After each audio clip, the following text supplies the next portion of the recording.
Ce mardi 7 décembre 2021, l'Université du Burundi a organisé un atelier qui vise l'amélioration des stages à la faculté d'agronomie et de bioingénierie et à la faculté des sciences économiques et de gestion. Un guide de stage conçu par le CRAV, qui est un centre de recherche logé à la FABI, a été présenté. Dans son discours d'ouverture, le directeur de la recherche et de l'innovation, qui a représenté le recteur, a relevé les raisons qui sont à l'origine de l'élaboration de ce guide de stage, ainsi que les partenaires qui sont intervenus dans la réalisation du projet. Au Burundi, les indicateurs de la production agricole et de la sécurité alimentaire appellent à une prise en compte effective que la recherche agricole doit être à l'avant-garde des stratégies nationales de réduction de pauvreté, de développement durable, étant donné que plus de 90% de la population nationale vivent de l'agriculture et de l'élevage. Sachant que le Burundi est confronté à des défis majeurs en production agricole et qu'il compte un grand nombre de jeunes, l'enseignement agricole est la clé du développement du pays en passant par une formation basée sur les réalités du monde rural. Cependant, il y a un manque de cohérence entre l'enseignement théorique et la pratique. En raison du manque de places de stage et de l'absence d'un cadre d'évaluation des stages, il est difficile pour les étudiants en général, et ceux de la FABI et du département d'économie rurale en particulier, d'appliquer les connaissances acquises en classe. Par conséquent, les étudiants ont du mal à répondre aux besoins du marché du travail. Cela est dû en partie au manque d'une concertation entre les acteurs de cette formation, qui sont les encadreurs en auditoire et les superviseurs de terrain pendant les stages.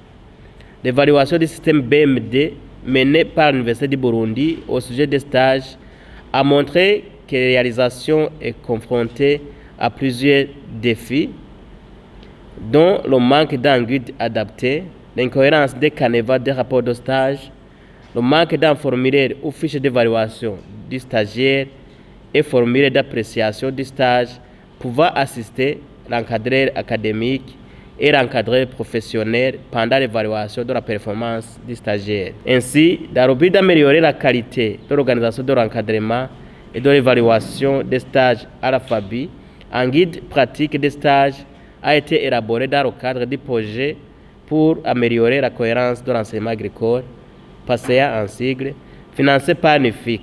Ce projet, exécuté par un consortium constitué par le ministère et à l'éducation dans ses attributions, dans le département de la formation technique et professionnelle, est présenté par le BSTP, l'Université du Burundi avec la FABI et la Faculté des sciences économiques et de gestion, l'Université de Wageningen, le COPED, le Staverde College et l'ICRA et le SINOP, est une contribution à l'amélioration de la qualité de l'organisation, de l'encadrement et de l'évaluation des stages. En effet, la mise en œuvre de ce document permettra sans nul doute d'améliorer les relations entre les différents acteurs impliqués dans les stages. Le professeur André Ndouimana, responsable du CRAV, souligne l'importance du guide de stage tant pour les encadreurs académiques, les encadreurs professionnels et les étudiants stagiaires. L'importance du guide, c'est que le guide soit mis en application d'abord.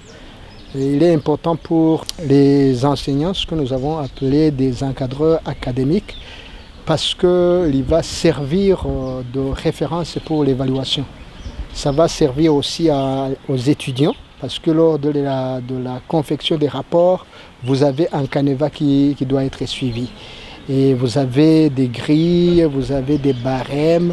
Et là, on a quand même un peu plus d'objectivité dans l'évaluation du stage. Malgré la grande utilité du guide de stage, ce qui est réglementé n'est pas ce qui se fait sur terrain et cela entrave à l'organisation, le déroulement et l'évaluation du stage. Malheureusement, on a vraiment peur que sur le côté déroulement du stage, on arrive à des performances parce que ça demande des moyens.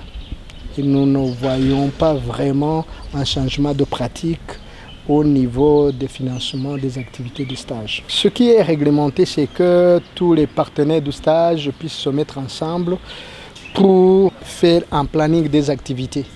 définir les objectifs, montrer le déroulement, définir les résultats à atteindre. Malheureusement, ce n'est pas toujours comme ça que ça se fait. À cause bien sûr de ces moyens, vous allez trouver que c'est l'enseignant qui fait des contacts auprès des institutions d'accueil, des personnalités, essaie de trouver là où on accepte d'accueillir les étudiants. Et là, il y a une autre contrainte, c'est que l'étudiant maintenant n'a pas la possibilité de faire le stage partout parce qu'il doit avoir les conditions de séjour ne sont pas remplies. Et là, il y a beaucoup de paramètres à prendre en compte pour que le stage puisse se dérouler. Et on voudrait à ce que ce soit l'encadreur professionnel qui évalue d'abord et puis encore l'encadreur académique qui évalue le rapport. Malheureusement, on trouve des institutions où vous trouvez que le stagiaire est laissé à lui-même parce que les encadreurs professionnels réclament des encouragements. Et là, les encouragements ne sont pas là.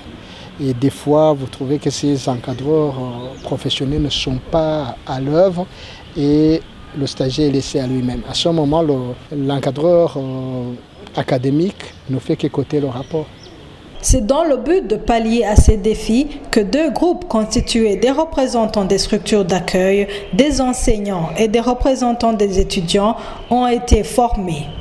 Ils ont formulé des propositions sur ce que doit être un bon stage, relever les défis actuels du déroulement du stage, de l'enseignement supérieur agricole au Burundi et proposer des solutions durables.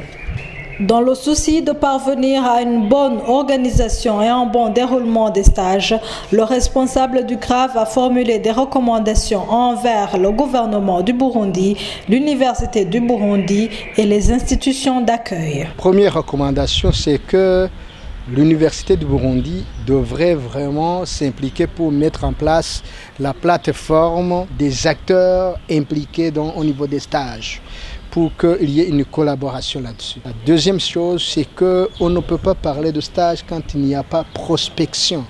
Il faut que quand même il y ait un minimum de fonds qui soient alloués pour qu'il y ait contact entre les encadreurs académiques et les institutions d'accueil.